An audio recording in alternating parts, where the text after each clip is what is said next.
The sun was beating down hard on the small Arizona town of Copper Springs that day in 1878. Dust hung in the air like a dirty curtain, and the wooden buildings looked tired and worn from years of harsh weather. James Hartley rode into town on his old horse, thinking about nothing more than buying some supplies and heading back to his ranch before nightfall. James was a cattle rancher, 32 years old, with skin turned brown from working under the sun every single day. His hands were rough and calloused, his face had lines around the eyes from squinting in the bright light, and his clothes were simple and practical. He wasn't a rich man, not by any measure, but he worked hard and kept his small ranch running through sweat and determination. He tied his horse outside the trading post and wiped the dust from his face with an old bandana. That's when he heard the noise. A crowd was gathering near the center of town, and there was an ugly energy in the air that made his stomach tighten. James had seen crowds like this before, and they never meant anything good. Against his better judgment, he walked toward the gathering. What he saw made his blood run cold. There were Apache prisoners standing in a line, their hands bound with rope, their faces showing exhaustion and defeat. The army had been rounding up Apache families for months, forcing them onto reservations, and apparently some had ended up here instead. A fat man with a loud voice was standing on a wooden platform, acting as an auctioneer, selling these human beings like they were cattle or horses. James felt sick. He knew this kind of thing happened, had heard stories about it, but seeing it with his own eyes was different. The crowd was mostly made up of rough-looking miners, ranchers with mean eyes, and men who clearly had no good intentions. Then he saw her. She was standing at the end of the line, a young Apache woman who couldn't have been more than 20 years old. While the others kept their eyes down, defeated and broken, she stood straight with her chin up. Her long black hair fell past her shoulders, and her dark eyes burned with something fierce and unbroken. She wore a simple cloth dress that was torn and dirty, but she carried herself like royalty. The auctioneer grabbed her arm roughly and pulled her forward onto the platform.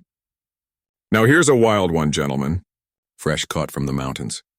"They tell me she barely speaks a word of English, so she'll need a firm hand to break her in. But look at her, strong, young, healthy. She'll work hard once you teach her who's boss." The crowd laughed, and James heard comments that made his face burn with anger and shame. These men weren't looking for a worker.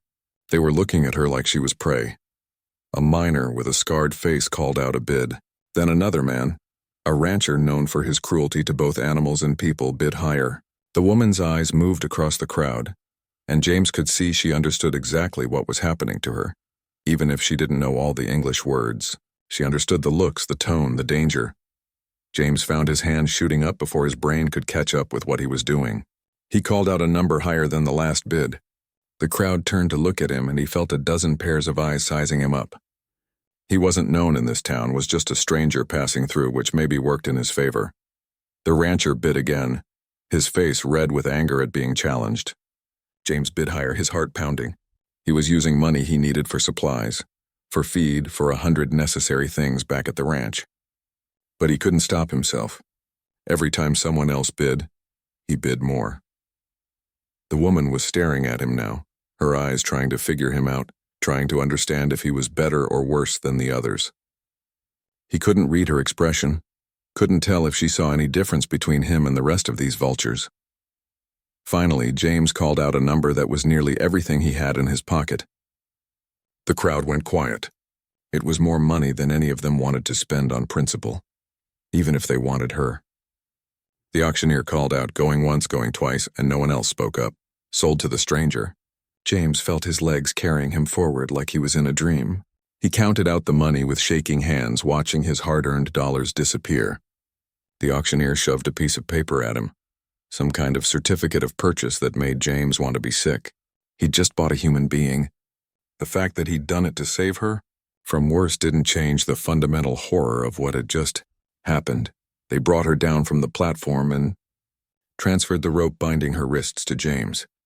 Up close, he could see old bruises on her arms, dirt smudged on her face, but also that fierce, unbreakable look in her eyes. She was looking at him like she was memorizing his face, maybe so she could haunt him properly after whatever she thought he was going to do to her. James took the rope gently, careful not to pull or yank, and started walking toward his horse. She followed because she had no choice, but her whole body was tense. ready to fight or run if she got even half a chance. The man at the trading post, who'd witnessed the whole thing, called out to James as they passed. "You need supplies for that one? Got chains that'll hold better than rope, and a good whip to teach her manners." James felt rage flash through him so hot and bright that he had to stop walking for a moment. He turned and looked at the man with such cold fury that the trader actually took a step back. "I don't need chains and I don't need a whip. What I need is for you to never speak to me again." He loaded his few purchase supplies onto his horse with one hand, still holding the rope loosely in the other. The woman watched every move he made, calculating, thinking, waiting for her moment. James could practically see her mind working, trying to figure out when and how to make her escape, or maybe when to fight. As they left town, passing the last building and heading out into the open land, James could feel the weight of what he'd just done settling onto his shoulders. He had no plan, no idea what happened next. All he knew was that he couldn't have walked away and left her to any of those other men. He just couldn't have lived with himself. The woman walked beside his horse, silent as a shadow, her eyes constantly scanning the landscape. James wondered what her real name was, wondered what her life had been like before soldiers or bounty hunters had captured her, wondered if she had family somewhere desperately looking for her. The only thing he knew for certain was that everything had just changed. For both of them. And there was no going back to how things were before this dusty afternoon in Copper Springs. They rode in complete silence for nearly an hour, James on his horse and the woman walking beside him. He'd loosened the rope as much as he dared, but hadn't taken it off completely yet. Not because he wanted to keep her bound, but because he genuinely didn't know what she'd do the moment she was free. Run, probably. And then what? Get captured again by someone worse? Get shot by someone who saw her as nothing more than a runaway? The whole situation was a mess, and James's mind was racing, trying to figure out what to do next. He'd acted on instinct back in town, but instinct wasn't going to solve the very real problem he'd created. She was legally his property now, according to that horrible piece of paper in his pocket. But James had no intention of treating any human being like property. Finally, when they were well out of sight of town, James stopped his horse near a cluster of rocks that provided some shade. The woman immediately tensed up, her eyes darting around looking for escape routes. James could see her whole body preparing for whatever she thought was coming next. He climbed down from his horse slowly, keeping his movements calm and predictable. Then he did something that clearly surprised her. He took out his knife, and before she could react with the fear that flashed across her face, he cut the rope binding her wrists. She stood there frozen, staring at her free hands like she couldn't quite believe it. Then her eyes snapped up to his face, suspicious and confused. This wasn't what she'd been expecting. James backed up a few steps, giving her space. He reached into his saddlebag and pulled out a canteen of water, offering it to her. She didn't take it at first, just watched him carefully. He set it down on a rock between them and stepped back again. "I'm not going to hurt you," he said, knowing she probably didn't understand most of his words. "I know you don't have any reason to trust me, and I don't blame you for that." She was looking at him like he was speaking nonsense, which he supposed he was to her. James ran his hand through his hair, frustrated with himself. How was he supposed to explain something this complicated when they didn't share a language? He tried some simple Spanish words he'd picked up over the years. The Apache in Spanish had been dealing with each other for generations, so maybe she knew some. "Agua," he said, pointing to the canteen. "Water you drink." Something flickered in her eyes. Understanding, maybe, or at least recognition of the Spanish word. She picked up the canteen slowly, never taking her eyes off him, and drank. She must have been desperately thirsty because she drank deeply before forcing herself to stop. James sat down on the ground, making himself less threatening by getting lower than her. He pulled out the paper from his pocket, the certificate that said he'd purchased her, and held it up so she could see it. Then, deliberately, he tore it in half. Her eyes went wide. She understood the gesture even if she didn't understand why he'd do it. But James knew that tearing up one piece of paper didn't actually solve anything. There were records in that town. People knew he'd bought her. If she just disappeared, there would be questions. And if she was caught on her own, she'd just end up in the same situation or worse. An idea had been forming in his mind during the ride, an idea that seemed crazy but was the only solution he could think of. He just had to figure out how to explain it to her. James pulled a small pouch from his pocket, the one containing his mother's wedding ring. He'd carried it for years, never finding the right person to give it to. He opened the pouch and showed her the simple gold band. Matrimonio, he said in Spanish, hoping he was remembering the word correctly. Marriage. The woman's face went hard and angry. She took a step back and James could see she thought she'd finally understood his real intentions. She'd been waiting for this, for the moment when he revealed what he really wanted from her. No, James said quickly, shaking his head. He was making a mess of this. He pointed to himself. James. Then he pointed to her with a questioning look, asking for her name. She hesitated for a long moment, then said quietly, Dahana. Dahana, James repeated, trying to get the pronunciation right. It was a beautiful name. He pointed to himself again. James, then pointed to her. Dahana. Then he held up the ring and made a gesture between them. Marriage. Matrimonio. Her expression was a mix of anger and confusion now. James could see her trying to work out what game he was playing. He thought hard about how to explain. Papers, he said, miming writing on his hand. Law. Matrimonio gives. Protection. Protection. He was mixing English and Spanish desperately. He pointed back toward town and shook his head strongly. They cannot take you. You are. He struggled for the word. Safe. Segura. James stood up slowly and held out the ring, but then pulled it back and pointed to himself, then to the ground near his horse. He was trying to show sleeping separately. Then he pointed to her and to a different spot, separate. He crossed his arms in front of him in a gesture he hoped meant, nothing happens between us. He could see her mind working, trying to understand what this strange man was offering. Was this some elaborate trick? Some new form of trap? James reached into his saddlebag and pulled out the small amount of money he had left. He showed it to her, then held it out. He was offering her money, offering her the ring, offering her freedom within the bounds of protection that a marriage would give her under territorial law. I won't touch you, he said, even though he knew she couldn't understand all the words, but maybe she could hear the honesty in his tone.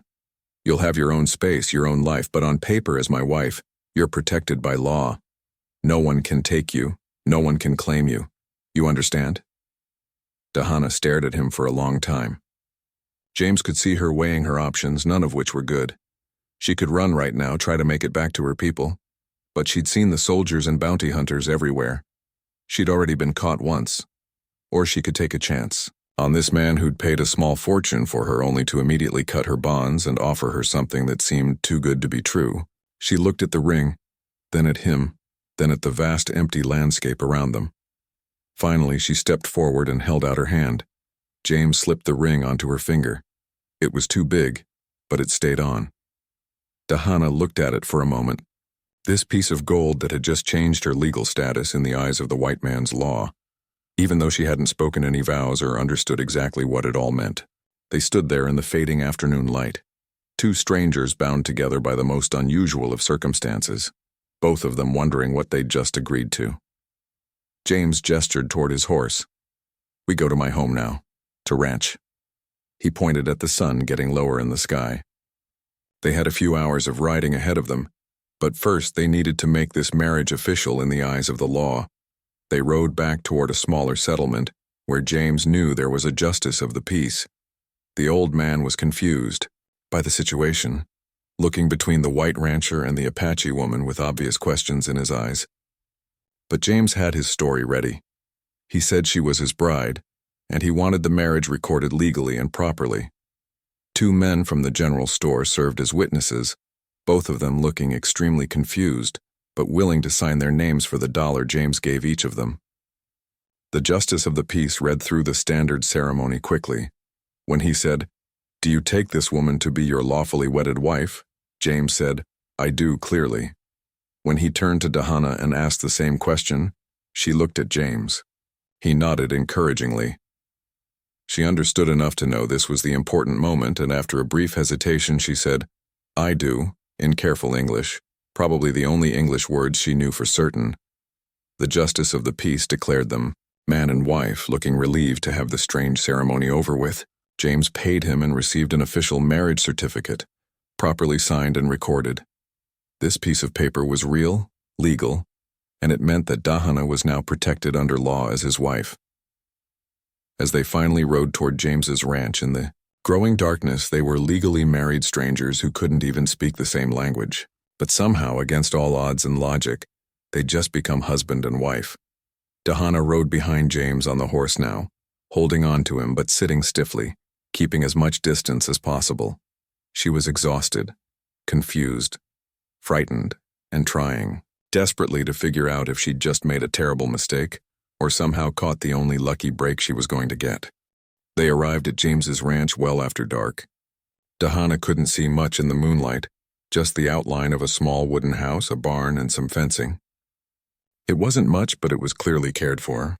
Everything looked neat and organized, even in the darkness. James helped her down from the horse, and she immediately stepped away from him, her body tense and ready. He seemed to understand because he just nodded and gestured for her to follow him into the house.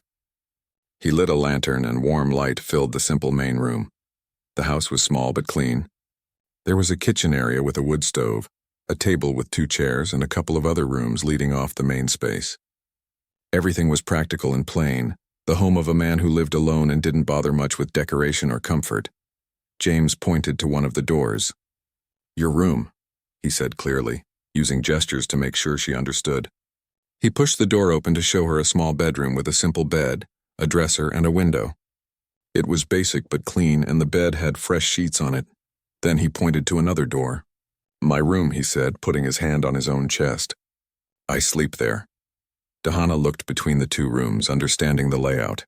Separate rooms, just like he'd tried to tell her earlier with his gestures. He really meant what he'd been trying to say. James went to a trunk in the corner and pulled out some clothes. They were men's shirts and pants, far too big for her but clean. He offered them to her, pointing at her torn and dirty dress. "You can change," he said gently. "I'll be outside with the horse." He left the house, closing the door behind him, giving her privacy. Dahana stood there for a moment, hardly believing any of this was real. She went to the window and peeked out, seeing James in the moonlight taking care of his horse, brushing it down, talking to it softly. She quickly changed into the clean clothes, rolling up the sleeves and pant legs. They smelled like soap and sun, like they'd been washed and dried outside. She found a piece of rope and used it as a belt to keep the pants from falling down. When James came back inside, he'd given her enough time to change and settle a bit. He looked at her in his oversized clothes, and something gentle showed in his eyes. Maybe sadness, maybe just tiredness. He went to the kitchen and started preparing some food. Simple stuff like bread and dried meat and some canned beans he heated on the stove. He set 2 plates on the table and gestured for her to sit. Dahana approached slowly, still not quite trusting any of this, but she was hungry. She sat down across from him and ate carefully, watching him the whole time.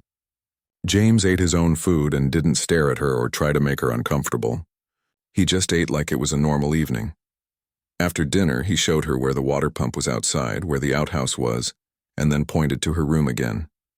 "You sleep," he said, making a pillow gesture with his hands against his cheek. "Rest, safe." Then he did something that surprised her even more. He took a blanket and pillow from his room and carried them out to the barn. He was going to sleep out there, leaving her alone in the house, giving her space, giving her the privacy and safety he'd promised. Dahana went into the small bedroom and closed the door. For the first time in weeks since she'd been captured, she was alone in a room with a door she could close. She pushed the dresser in front of the door just in case and then sat on the bed. The bed was soft. She'd been sleeping on hard ground for so long that the mattress felt strange and too comfortable. She lay down fully clothed, ready to jump up and run if needed, but exhaustion pulled at her. That first night she barely slept, jerking awake at every small sound. But James never came to the door, never tried to enter, never did anything except stay in the barn like he'd promised. The next morning, Dahana woke to sunlight coming through the window and the smell of coffee. She moved the dresser away from the door and opened it carefully. James was in the kitchen making breakfast. He looked tired, like maybe he hadn't slept well on the barn floor. "Good morning," he said, giving her a small smile. He poured her a cup of coffee and set it on the table, then went back to cooking eggs in a pan. This became their routine. James would make breakfast. They'd eat in silence or with him trying to teach her English words by pointing at things and saying them clearly. Table, chair, cup, food. Simple words repeated patiently. During the day, James worked around the ranch. He had cattle to tend, fences to fix, 100 different tasks. Dahana watched him from the house at first, still trying to figure out what he really wanted, what the catch was going to be. 2 older men came by on the 3rd day, ranch hands who worked for James. They looked shocked to see Dahana, and even more shocked when James introduced her simply as "my wife, Dahana." They started to make comments, probably crude ones, but James cut them off sharply. "You'll treat her with respect or you'll find work elsewhere," James said firmly. His voice was hard as stone, and both men nodded quickly. After that, they tipped their hats to her nervously whenever they saw her and kept any opinions to themselves. Weeks passed in this strange dance of distance and careful politeness. Dahana began to explore the ranch during the day while James worked. She found a small creek, discovered which plants grew in the area, and started to get her bearings. Part of her thought about running, trying to find her way back to her people, but she didn't know where they were anymore. The army had scattered them, moved them, imprisoned them. Where would she even go? And something else was happening too. She was watching James, really watching him. And what she saw confused her expectations. He worked hard from sunrise to sunset. He was gentle with his animals, patient with his 2 ranch hands, and he kept his word about everything. Every single night he took his blanket and pillow out to the barn. Every single day he left small things for her, gifts he never mentioned or asked for thanks for. One morning she found fabric on the table, enough to make a dress, and thread and a needle. He'd ridden to town and bought it for her. Another day there was a brush for her hair wrapped in brown paper. He just left these things without ceremony, without expecting anything in return. Dahana found herself starting to soften just slightly. She began to help with small tasks around the house. She cooked a meal one evening using methods her mother had taught her, using wild plants she'd gathered from the land around the ranch. She made a traditional Apache stew with rabbit. James had brought back from hunting, adding herbs and roots she'd found. When James came in for dinner and saw what she'd made, his whole face lit up. He tasted it carefully, and she could see genuine appreciation in his eyes. "This is delicious," he said, and even though she didn't know all the words, she understood his meaning from his tone and expression. "Thank you, Dahana," he said sincerely, looking right at her. "Thank you." It was maybe the first time she'd seen him truly happy. He was always respectful, always careful, but usually there was a sadness around him, a loneliness. But right now, eating food she'd made, he looked content. That night, Dahana didn't push the dresser in front of her door. It was a small thing, but it meant something. She was beginning to trust just a little bit that James really was who he seemed to be. She started teaching him things too, in her way. She showed him how to track animals by their signs, how to find water by watching where birds flew in the evening, how to read the sky for coming weather. James was an eager student, paying attention and trying to learn, never acting like he knew better than her. One afternoon, she noticed him sitting at the table with a book, studying it carefully when he thought she wasn't looking. She moved closer and saw it was a book about Apache language and customs. He'd been trying to learn, trying to understand her people. The book was worn, like he'd been reading it over and over. He looked up and saw her watching him. He looked embarrassed, like he'd been caught doing something foolish. But Dahana felt something warm in her chest, something she hadn't expected to feel. This man was trying, really trying, to build a bridge between their worlds. She pointed to a word in the book and said it correctly, then waited for him to repeat it. He did, his pronunciation rough but earnest. She corrected him gently, and they sat there for an hour, her teaching him properly while he taught her more English in return. The silence that had filled the ranch at the beginning was slowly being replaced by something else. Not quite trust, not yet, but maybe the beginning of understanding.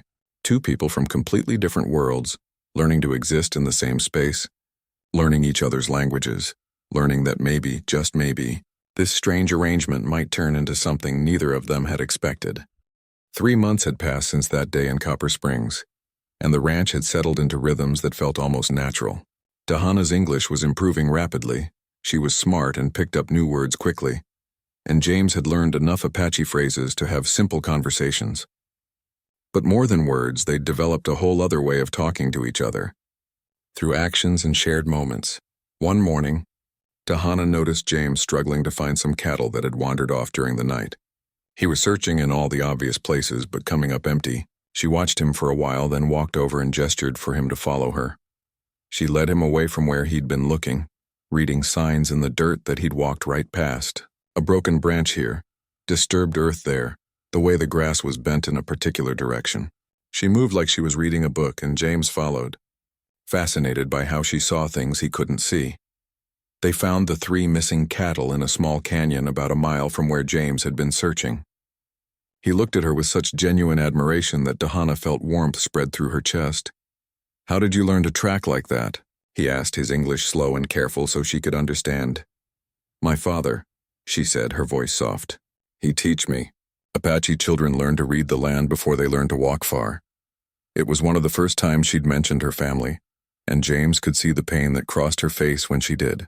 He didn't push for more information, just nodded respectfully and said, "He taught you well. You're an incredible tracker." After that, James started asking her to teach him tracking skills properly. They'd spend early mornings together, Dahana showing him how to spot the tiny details that told a story about what had passed through an area. She taught him which plants were safe to eat, which could be used for medicine, and how to move quietly through the landscape. James, in turn, taught her about ranching, about caring for cattle and horses, about the business side of running a small ranch. She learned quickly that he wasn't wealthy, that he struggled some months to make ends meet, but he never complained about it. He worked hard and seemed content with his simple life. One evening, as the sun was setting and painting the sky in shades of orange and purple, Dahana began to tell James stories about her people. Real stories this time, not just simple words and phrases. Her English was good enough now to share more. She told him about Apache beliefs, about how they saw the world, about the importance of living in balance with nature. She told him about her childhood, about learning to ride horses before she could read, about the freedom of moving with the seasons, following the buffalo and living under the stars. James listened without interrupting, sitting still and giving her his complete attention. When she finished, he was quiet for a moment, then he said, "Your people have a beautiful way of seeing the world. I wish more people understood that." Then James shared his own stories. He told her about his parents, hard-working people who died when he was young, his father from an accident on the ranch, and his mother from sickness a year later. He told her about his younger sister who'd died of fever when she was just 8 years old, and how he still missed her every single day. "I've been alone a long time," he admitted, his voice rough with emotion. "I got used to the quiet, to not having anyone to talk to except my horse and the cattle. But I was lonely. I just didn't want to admit it to myself." Dahana understood loneliness. She understood loss. She reached over and put her hand on his arm. Just briefly, a gesture of shared pain and understanding. It was the first time she'd touched him voluntarily, and she saw surprise and something else, something warm, flash across his face. The next day, disaster almost struck. Dahana was near the barn when she heard the horses making panicked noises. She ran over to find a rattlesnake coiled near the fence, its warning rattle filling the air. The horses were spooked and could have hurt themselves trying to get away. Without hesitation, Dahana grabbed a long stick and moved toward the snake with the fluid grace of someone who'd been trained as a warrior. She was fast and precise, killing the snake with 2 quick strikes before it could reach any of the animals. James came running when he heard the commotion, arriving just in time to see Dahana finish dealing with the threat. He stared at her with wide eyes, seeing her not as the scared captive from 3 months ago, but as the capable, strong woman she really was. "You were amazing," he said, still catching his breath. "Where did you learn to move like that?" "Apache women are taught to protect themselves and their families," she said simply, but there was pride in her voice. "We are not weak. We fight when we need to fight." James nodded slowly. "I can see that. I've always seen that in you, Dahana, your strength. Even that first day when you were in chains, you were stronger than all those men put together." The respect in his voice was real, and Dahana felt something shift inside her. This man didn't see her as property or as someone to be controlled. He saw her as an equal, as someone with skills and knowledge and value. A week later, James fell sick with a fever. It came on suddenly, and by evening he was burning up and shaking with chills. Dahana found him trying to work despite clearly being ill, and she practically dragged him into the house. "You need rest," she said firmly in English, then added some sharp words in Apache that he didn't understand but got the general meaning of. She was telling him not to be stubborn. She made him lie down in his own bed, something he protested weakly, saying he should be in the barn. "No," she said flatly. "You are sick." "You stay here." For 3 days, Dahana took care of him. She made medicines from plants she'd gathered, the same remedies her people had used for generations. She made him drink bitter teas and put cool cloths on his forehead when the fever spiked. She stayed nearby through the nights, dozing in a chair by his door, ready to help if he needed anything. James was barely conscious for most of it, lost in fever dreams and chills.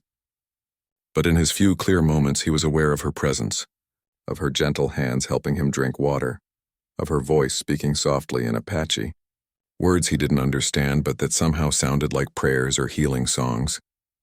On the third night, the fever finally broke. James woke up weak but clear-headed for the first time in days.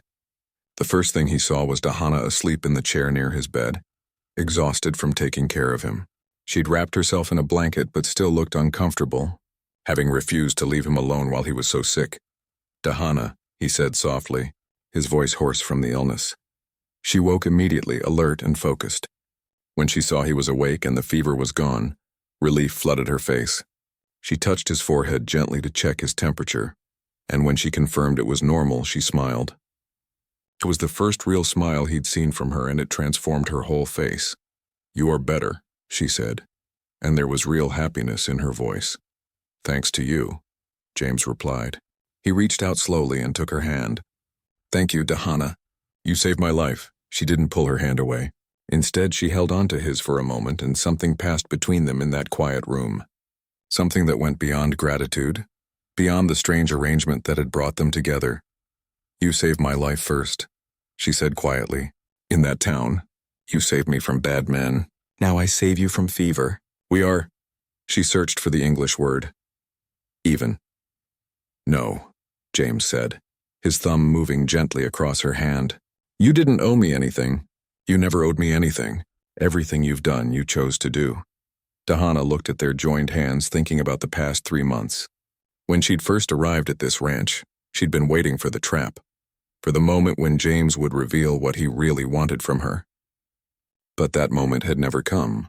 Instead, there had been respect, patience, kindness, and a genuine effort to understand her and her people. She'd started to realize something over these months, something that scared her a little bit. She was beginning to care about this man, not because she had to, not because he owned her or controlled her, but because of who he was, how he treated her, how he treated everyone and everything around him with basic decency and respect. As James recovered over the next few days, Dahana found herself staying closer to the house, checking on him more often than necessary. And James, for his part, started looking for excuses to be around her more, to extend their conversations, to share more stories. They'd crossed some invisible line during those 3 days of illness and healing. Neither of them said anything about it directly, but they both felt it.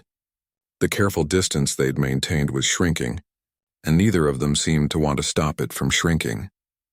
One evening, as they sat at the dinner table together, James said something in halting Apache that made Dahana laugh out loud. It was the first time he'd heard her really laugh, and the sound of it filled the small house with warmth. "Your Apache is terrible," she teased him. But her eyes were sparkling. "I know," he admitted with a grin, "but I'm trying. Will you keep teaching me?" "Yes," she said softly, looking at him across the table. "I will teach you." And in that moment, they both understood they were talking about more than just language lessons. 4 months after their unusual wedding, James needed to take some cattle to market in a larger town about 20 miles away. He'd been putting off the trip, but he couldn't avoid it any longer. He needed the money from selling the cattle, and they needed supplies for the winter that was approaching. The morning he was preparing to leave, Dahana came out and started helping him get ready. He looked at her, surprised, and she simply said, "I come with you." James hesitated. "Dahana, town isn't always. People can be cruel. They might say things or do things that—" "I know," she interrupted him. "I see how people look at Apache. But I am your wife. On the paper. In the law. I come with you." There was determination in her voice that James recognized. She was tired of hiding at the ranch, tired of being protected from the ugliness of the world. She wanted to face it standing up. "All right," James agreed. "But stay close to me, okay?" They rode into town together, James leading the cattle and Dahana riding beside him on one of the ranch horses. She'd made herself a proper dress from the fabric James had bought her months ago, and she'd braided her long hair neatly. She looked beautiful and proud, and James felt a surge of protectiveness mixed with admiration. The trouble started almost immediately. As they rode down the main street, people stopped and stared. Conversations cut off mid-sentence. Women pulled their children closer and whispered behind their hands. Men's faces hardened with disapproval or worse, with cruel amusement. James conducted his business at the cattle market first, trying to ignore the stares and whispers. The buyer looked at Dahana with obvious distaste but dealt with James professionally enough, counting out payment for the cattle. Then they headed to the general store for supplies. This was where things got worse. The store owner, a pinched-faced woman with hard eyes, looked up when they entered and her face went cold. "We don't serve Indians," she said flatly, not even trying to be polite about it. James felt anger rise in his chest like fire. "She's my wife and I'm a paying customer. We need supplies." "I don't care if she's the Queen of England," the woman snapped. "No Indians in my store. It's my right to refuse service to anyone." Other customers in the store were watching now, some nodding in agreement with the store owner, others just looking uncomfortable but not saying anything to help. James took Dahana's hand, right there in front of everyone, lacing his fingers through hers. "Then we'll take our business elsewhere," he said coldly. "And I'll make sure every rancher I know does the same." They walked out of that store together, and James led her to another general store across the street. This owner was an older man who looked at Dahana with curiosity rather than hatred. James introduced her firmly as "my wife, Mrs. Hartley," emphasizing the name and title. The old man nodded slowly. "Mrs. Hartley," he repeated, acknowledging her. "What can I help you folks with today?" They bought their supplies from him, and James made a point of buying extra just to give the man more business. Word would spread about where he'd chosen to shop and why, but the worst moment came when they tried to attend church. James wasn't particularly religious, but he'd thought maybe going to Sunday service would show the town that Dahana was a respectable married woman, that they were a proper couple. He'd been so wrong. They walked into the small church together, and the entire congregation seemed to hold its breath. Whispers started immediately, spreading through the pews like wildfire.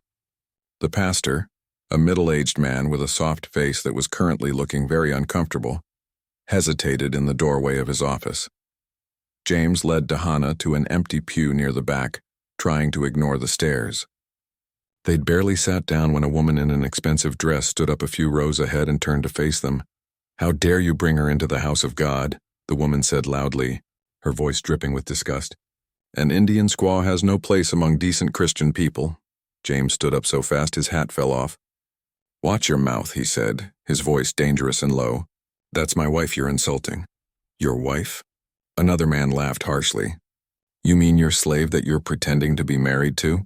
Everyone knows you bought her like an animal." Dahana had gone very still beside him. James could see she was holding herself together through sheer force of will, not letting these people see how their words hurt. But he could see the pain in her eyes, the humiliation. The pastor finally stepped forward, looking like he'd rather be anywhere else. "Perhaps it would be better if—" he started, clearly about to ask them to leave. James didn't let him finish. He took Dahana's hand again and helped her stand. "If God's house doesn't have room for my wife," he said loudly enough for everyone to hear, "then God's house doesn't have room for me either. I'd rather worship under the open sky that God actually made than in a building full of people who forgot everything their religion supposedly taught them about loving your neighbor." He walked out with Dahana, their footsteps echoing in the suddenly silent church. Once outside, James was shaking with rage. He'd known there would be prejudice, had expected some problems, but the depth of the cruelty had still shocked him. "I'm sorry," he said to Dahana, his voice rough. "I thought I hoped people might be better than that. Dahana looked at him and there were tears in her eyes, but she wasn't crying. She wouldn't give them the satisfaction. You defend me, she said quietly. You stand with me. You lose your church, your friends, your place with these people. For me?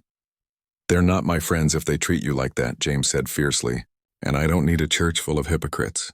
I need... He stopped, realizing what he'd been about to say. What you need, Dahana prompted, looking at him with those dark, intelligent eyes. You, he admitted. I need you. These past months, having you at the ranch, learning from you, talking with you, it's been the best time of my life. I don't care what anyone in this town thinks about it. They stood there on the steps of the church, people staring at them through the windows, and something shifted between them again. Something big and important. They went to a small restaurant next, James insisting they should eat a proper meal before the long ride home. The owner looked nervous when they walked in, but seated them at a table in the back. They ordered food, and while they waited, Dahana spoke. In my village, before soldiers came, my father was respected leader, she said quietly. My mother was medicine woman. I was free. I hunt, I ride, I learn our ways. Then white men came with guns and paper that say our land is not ours anymore. They say we must go to reservation, must live in one place, must become like white people. James listened, aching for what she'd lost. Many Apache fight, she continued. Many die. My father died fighting. My mother died from sickness on the long walk to reservation. I run away because I cannot live in cage, even cage with walls made of words and laws. Then I am caught and I think my life is over. I think I will become slave or worse. She looked at him across the table. But you buy me and you free me same day. You give me marriage paper that is armor, protection. You give me home and food and respect. You learn my language. You honor my people even though your people hate my people. Why you do all this? James reached across the table and took her hand, not caring who might see.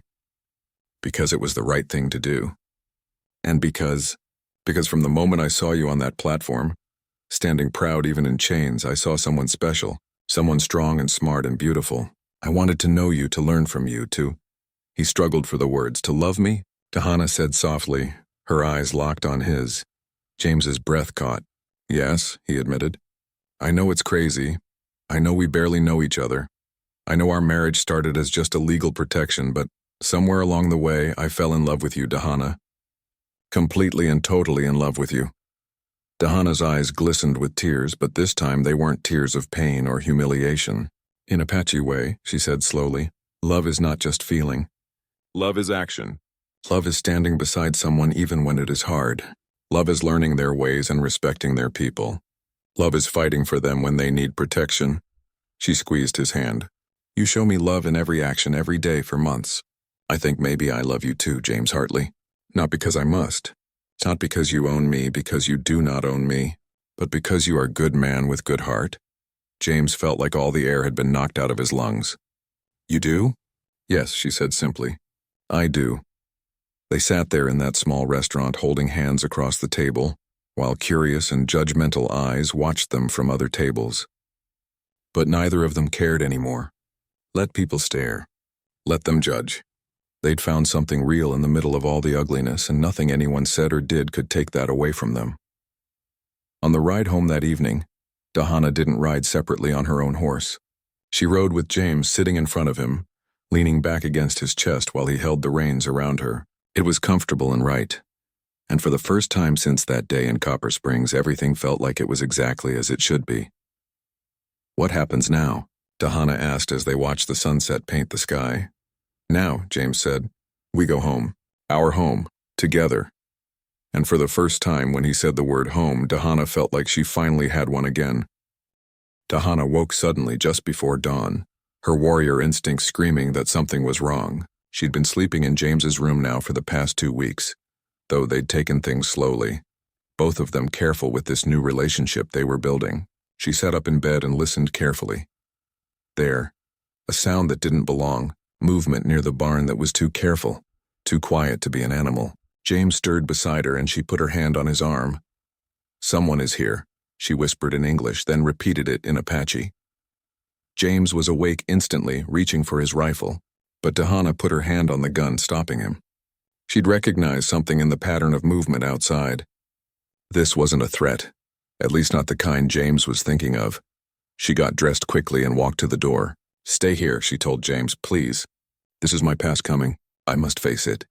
She stepped outside into the gray pre-dawn light, and 3 figures emerged from the shadows near the barn. Young Apache men, warriors, armed and dangerous looking. And in the middle of them was a face she thought she might never see again. "Cato," she breathed, her hand going to her mouth. Her younger brother stood there, now grown into a man. His face harder than she remembered, but his eyes the same. He was staring at her like he couldn't quite believe she was real. They ran to each other and embraced fiercely, both of them speaking rapid Apache, words tumbling over each other. Tears were streaming down Dahana's face as she held her brother, her baby brother who she'd thought might be dead. But the reunion was cut short when James appeared in the doorway, alerted by the voices. Immediately, all 3 warriors had their weapons up, pointing at him. Cato pushed Dahana behind him protectively. "No!" Dahana shouted, moving back in front. She positioned herself between James and her brother, her hands up. "No, Cato, he is not enemy." Cato was looking at her with confusion and anger. He spoke in rapid Apache, and though James couldn't understand all the words, he got the general meaning. Cato wanted to know if she was a prisoner, if this white man had hurt her, and why she was defending him. Dahana responded in Apache, explaining quickly, then turned to James. "My brother," she said in English. "Cato, he thinks you hold me captive." James slowly, very slowly, lowered his rifle and set it on the ground. Then he held up his empty hands. "I'm going to walk over to you," he said calmly, speaking to Dahana but meaning it for all of them. "Tell your brother I mean no harm." Dahana translated as James walked forward carefully. When he reached her, he did something that made all 3 Apache warriors tense up. He took off his gun belt and handed it to Dahana. Then he spoke directly to Cato, even though he knew Cato probably didn't understand much English. "Your sister is not my prisoner. She never has been. She is my wife, but she is free to leave any time she chooses. I will not stop her," Dahana translated, and Cato's eyes narrowed. He responded in Apache, and Dahana looked uncomfortable. "He asks how I become your wife," she said quietly. "He asks if you buy me." "Tell him the truth," James said. All of it, so Dahana did. She told Cato everything, from the auction block to James's offer of marriage as protection, to the months of respect and patience, to the moment she chose to stay, not because she had to, but because she wanted to. She told him about James learning Apache, about defending her in town, about standing up to his own people for her. Cato listened, his face unreadable. Then he spoke to James directly in surprisingly good English.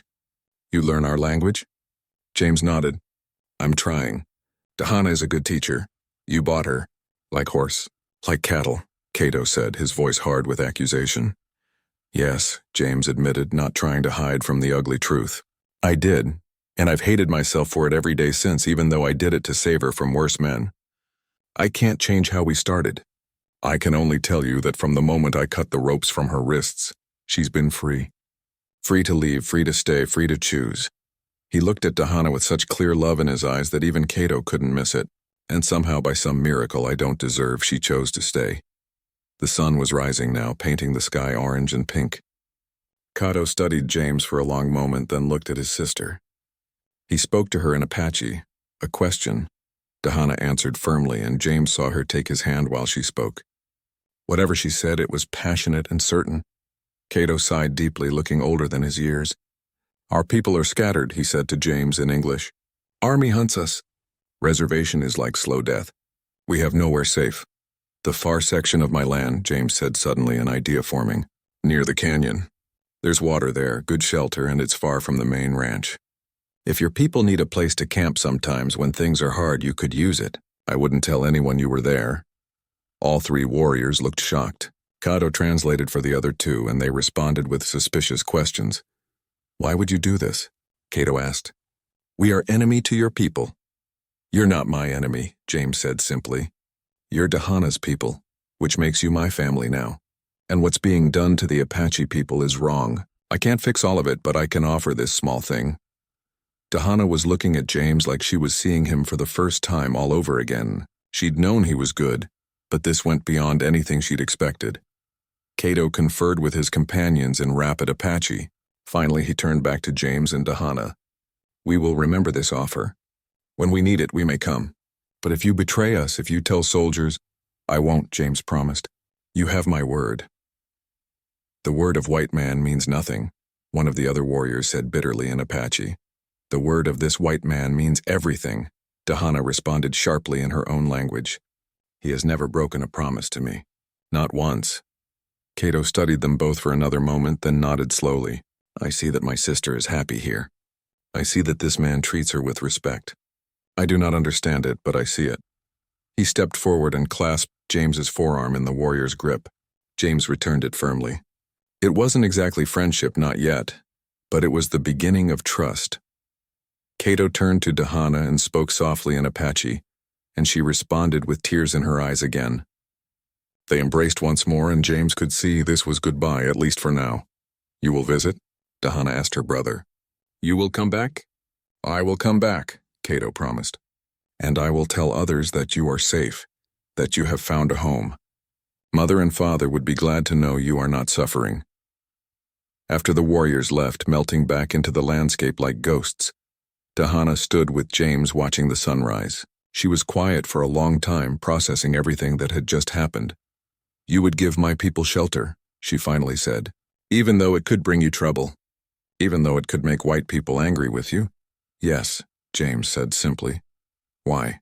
Because it's right. And because I love you, Dahana. Loving you means loving where you come from, respecting your people, trying to help them when I can. I can't undo the past, can't change all the terrible things that have been done, but I can do this small thing. Dahana turned to face him, putting her hands on his face. I choose you, she said clearly. Not because I have no other choice. I have choice now. Cato would take me with him if I asked. I could go back to living as Apache, even though it is hard and dangerous life. But I choose you. I choose this life we are building. I choose love over anger, hope over bitterness. She kissed him then, deep and passionate, a kiss that sealed the choice she'd made. When they finally pulled apart, James was smiling. So we're really doing this? Really building a life together? We already building it, Dahana said, smiling back. Now we just keep building. They walked back to the house hand in hand as the sun rose fully over the horizon, painting everything in golden light. Dahana's past had come to find her, and instead of tearing her away, it had given her the freedom to choose her future. And she'd chosen this, chosen James, chosen the life they were creating together against all odds. That evening, Dahana taught James more Apache words and phrases, but this time it felt different. Before it had been about communication. Now it was about truly joining their two worlds, creating something new that honored both of where they came from. What's the Apache word for home? James asked. Gawo, Dahana said. But it means more than just building or place. It means where your people are, where you belong, where your heart is, a Gawo. James repeated carefully. He gestured around them at the ranch, at her, at the life they were building. This is Gawo now. For both of us. Dahana smiled, and in her smile was everything that they'd fought for, everything they'd overcome, and everything they were still becoming together. Yes, she agreed softly. This is Gawo. Winter came early that year, hitting the Arizona territory with unexpected force. James had been watching the sky for days, seeing the signs that Dahana had taught him to read. Dark clouds building in the distance, the way the animals were acting, nervous, the smell in the air that warned of something big coming. We need to get the cattle into the near pasture, he told Dahana one morning, and make sure we have plenty of firewood stocked. This storm is going to be bad. They worked together all day, preparing the ranch for what was coming. The two ranch hands helped secure everything, then headed into town before the weather hit, not wanting to be caught out at the ranch during a blizzard. By late afternoon, the first snowflakes were falling. By evening, it was a full whiteout. Wind howled around the house like a living thing, and snow fell so thick you couldn't see 5 feet in front of you. James and Dahana made sure all the animals were as safe as they could be, then retreated into the house as the storm really got serious. I've never seen snow like this, Dahana said, watching through the window as the world turned completely white. In the mountains, yes, but never this much this fast. We might be stuck inside for a few days, James said, checking their supplies. They had plenty of food, plenty of firewood, and the house was solid. They'd be fine, just confined to close quarters for longer than they'd been since those early days when they'd been strangers dancing around each other. The first day wasn't so bad. They kept busy with small tasks, cooking together, maintaining the fire, checking on the animals when the wind died down enough to make it to the barn. But by the second day, with the storm showing no signs of stopping, they'd run out of tasks to distract them. They sat by the fire that evening, the only sound the wind outside and the crackling of the flames. James was trying to read by the firelight, and Dahana was working on a beading project she'd started. But the enforced closeness, the intimacy of being trapped together, was making them both acutely aware of each other in a way they hadn't been before. "Tell me something," Dahana said suddenly, breaking the comfortable silence. "Something you never told anyone before." James looked up from his book, surprised by the question. He thought for a moment, then set the book aside. "When I was young, maybe 10 years old, I wanted to be a teacher. Not a rancher, not a cowboy, a teacher. I loved reading, loved learning, wanted to help other kids learn too." "Why you don't do it?" Dahana asked, moving closer to the fire and to him. "Life happened," James said with a sad smile. "My father died, and someone had to run the ranch. Then my mother got sick, and there was no money for me to go to school myself, let alone become a teacher. So I learned ranching instead, and I got good at it, and that became my life." He looked at her. "Do you have regrets like that? Things you wanted to do that you never got to?" Dahana was quiet for a moment. "I wanted to be medicine woman like my mother. She was teaching me plants, healing, the old ways. But then she died before I learned everything. Sometimes I remember little pieces, things she taught me, but much is lost. I wish I had asked more questions when I had the chance." James reached over and took her hand. "You still have so much knowledge. The way you healed me when I was sick, the way you know the plants and the land. Your mother taught you more than you think." They sat there holding hands, staring into the fire, and suddenly Dahana asked, "Are you happy, James, with this life with me?" He turned to look at her fully, and the intensity in his eyes made her breath catch. "Dahana, before you came into my life, I was just existing. Getting up, working, going to sleep, repeat. I was so lonely I didn't even realize how lonely I was anymore. Now I wake up excited to see what the day brings. I love teaching you English and learning Apache from you. I love cooking together and working side by side. I love every moment I get to spend with you." He paused, then continued, his voice rough with emotion. "But I also worry that you're not truly happy. That you stay because you think you have to, or because you don't have anywhere else to go, or because you feel like you owe me something. I worry that I trapped you here even though I tried so hard not to." Dahana pulled her hand away, and for a moment James's heart sank. But she was just moving closer to him, kneeling in front of him so she could look directly into his eyes. "You want to know if I am happy?" she asked. "I tell you true thing now. When I first come here I am angry. Angry at you, angry at all white people, angry at the world that took everything from me. Every night I think about running away. Every night I plan how to escape." James nodded, having suspected as much. "But then something happened," Dahana continued. "You show me respect. You show me kindness. You learn my language, my ways. You defend me to your people even when it costs you. And slowly my anger starts to fade. Slowly I start to see you not as white man who bought me, but as James who saved me." She took both of his hands in hers. "Then more happen. I start to admire you. I start to like spending time with you. I start to..." She paused, searching for the right words in English. "To want to be near you, not because I must, but because I choose it. Because being with you makes me feel safe and happy and like maybe I am not broken after all." "You were never broken," James said fiercely. "I felt broken," Dahana admitted. "I lose my family, my home, my freedom, my people. I felt like empty shell just waiting to die. But you help me heal. You give me reason to live again." not just survive. You give me home again. James felt tears in his eyes. I love you so much, he said, his voice breaking.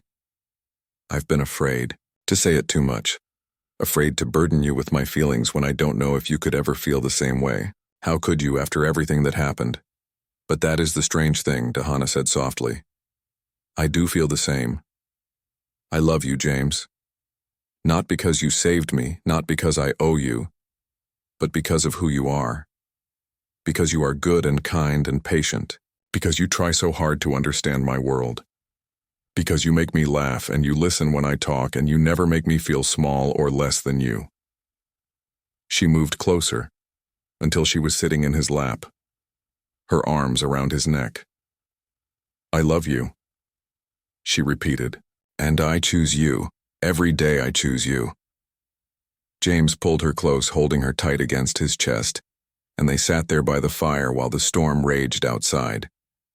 He kissed her forehead, her cheeks, and finally her lips. It was different from the careful kisses they'd shared before.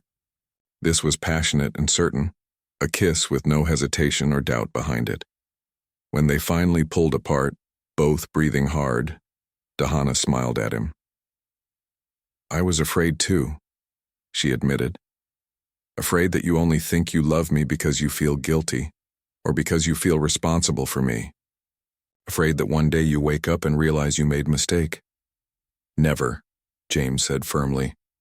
You're the best thing that ever happened to me, and I thank God every day for that moment in Copper Springs, even though I hate how it came about. I can't be grateful that you suffered, but I can be grateful that I found you, that I got the chance to know you and love you. The third day of the storm, they barely left the bedroom. They talked for hours, sharing stories and dreams and fears they'd never voiced before. Dahana told him about her childhood, about the happy memories before the soldiers came. James told her about his parents, about his sister, about all the loss he'd carried alone for so long. We are both wounded, Dahana said thoughtfully, both carrying scars. But maybe that is why we understand each other. We both know what it is to lose everything. And we both know what it is to find something worth holding on to, James added, pulling her closer. By the fourth day, the storm was finally breaking. The wind had died down and the snow had stopped falling, leaving everything buried under several feet of white. They'd have to dig out, check on the animals, make sure the ranch survived the storm okay. But for now, they just stood at the window together, watching the sun break through the clouds. When Cato came, Dahana said quietly, he gave me choice. I could go with him, go back to Apache life. Part of me thought maybe I should. Maybe it was wrong to stay with white man, to turn away from my people. James's arm tightened around her waist, but he didn't say anything. But then I realized something, Dahana continued. Love is not betrayal. Choosing you is not abandoning my people. I can honor where I come from and still build new life. I can be Apache and be your wife. Both things can be true. You're wise, James said, kissing the top of her head. Wiser than me. No, Dahana said with a small laugh. Just lived longer in two worlds. Had to learn how to be both. How to carry both inside me without breaking. She turned to face him. You know what I think? I think maybe we are supposed to be together. Maybe all the bad things happened so we could find each other. Maybe this is the Great Spirit's plan, or God's plan, or just luck. But I choose to believe we are meant to be. I believe that too, James said. I have to believe it because otherwise all that suffering was for nothing. But if it led to this, to us, then maybe there's some meaning in it after all. They spent the rest of the day digging out from the storm, working side by side like they always did, but everything felt different now.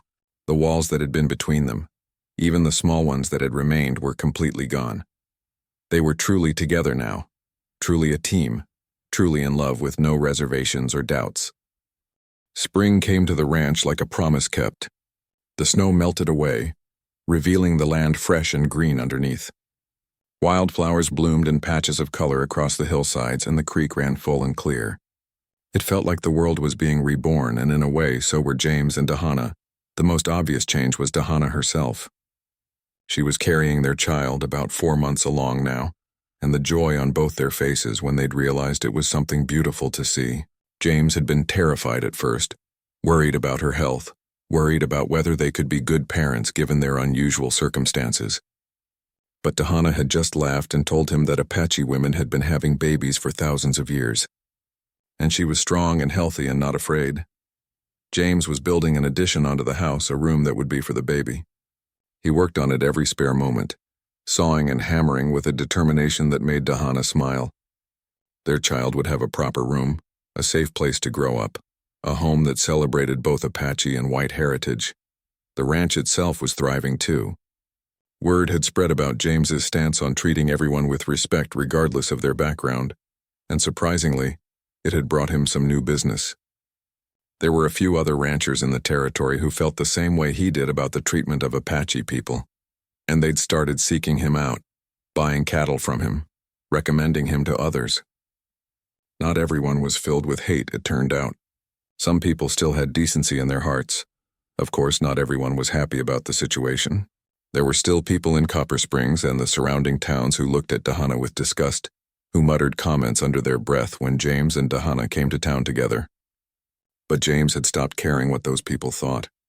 He'd found something more valuable than their approval. He'd found real love and a true partnership. Cato had visited 3 times since that first dawn meeting. Each time he stayed a little longer, relaxed a little more around James.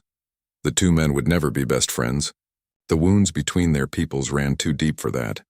But they'd developed a mutual respect. Cato could see that his sister was genuinely happy, that she was loved and cherished, and that meant everything to him.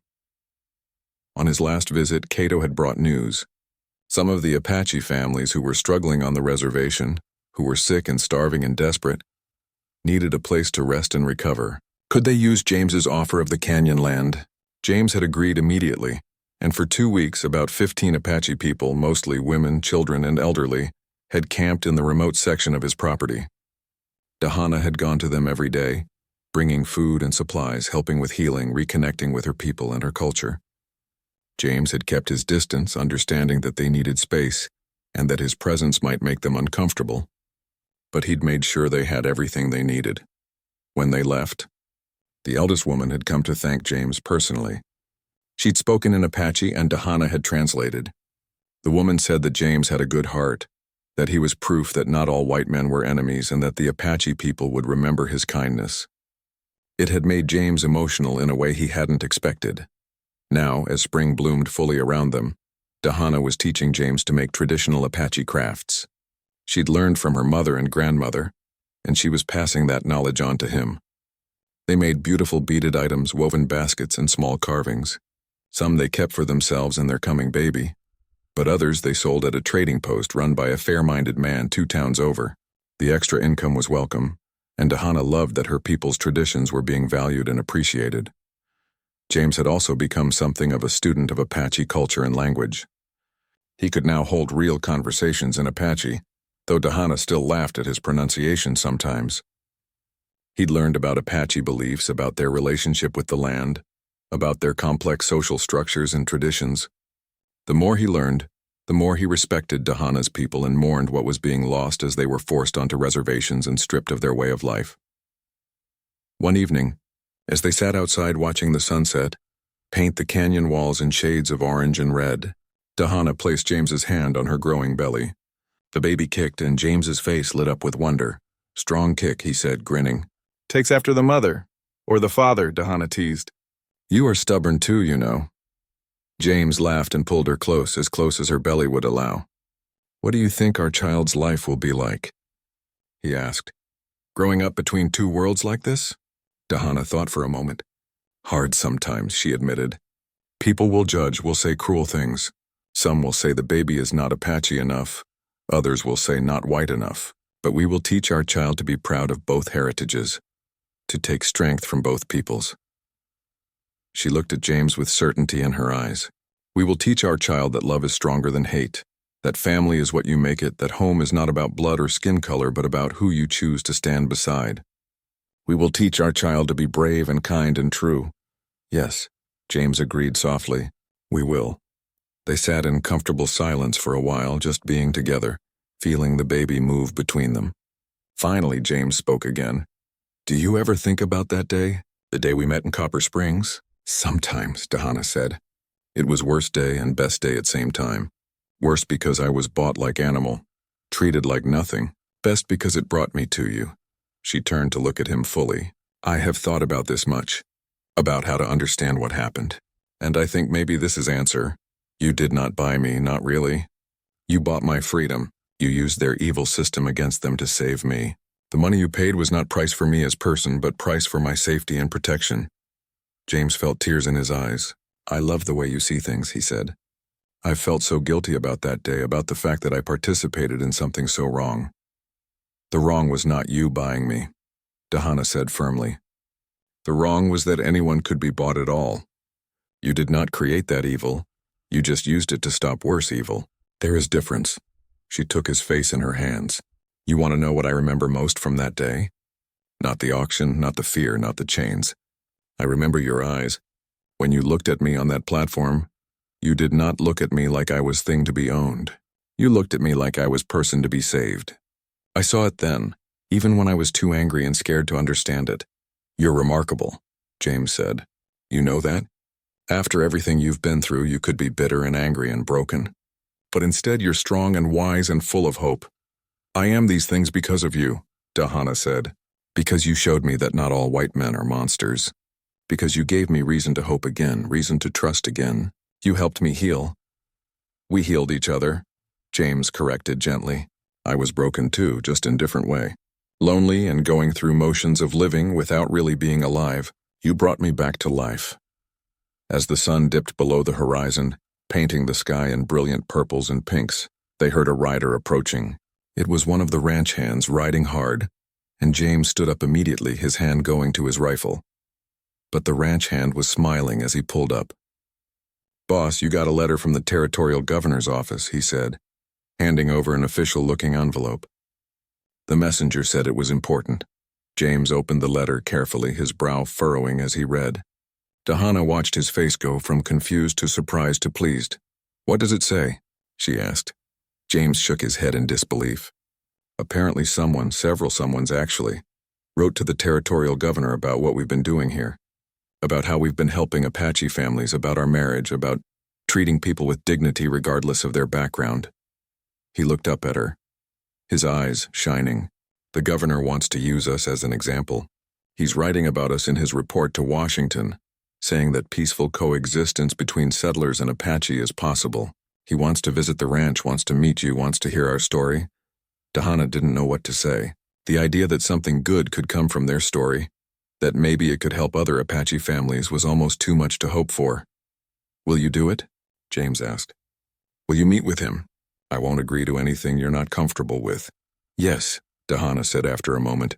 "If our story can help even one Apache family avoid suffering, then yes, I will tell it." The governor's visit happened 2 weeks later. He was a surprisingly humble man, genuinely interested in learning rather than just making political points. He spent a full day at the ranch talking with both James and Dahana, asking about their experiences, listening to their perspectives. Before he left, he told them something that made them both hopeful. "I can't change everything," he admitted. "The Army still has its orders, and there are powerful people who benefit from the current system. But I can make some changes around the edges. I can push for better treatment on reservations, can advocate for families like those you've been sheltering. And I can tell your story, show that another way is possible." After he left, James and Dahana sat on their porch, exhausted but hopeful. Maybe, just maybe, their love story could make a tiny difference in a world that badly needed changing. Months passed, and summer arrived hot and bright. Dahana was 8,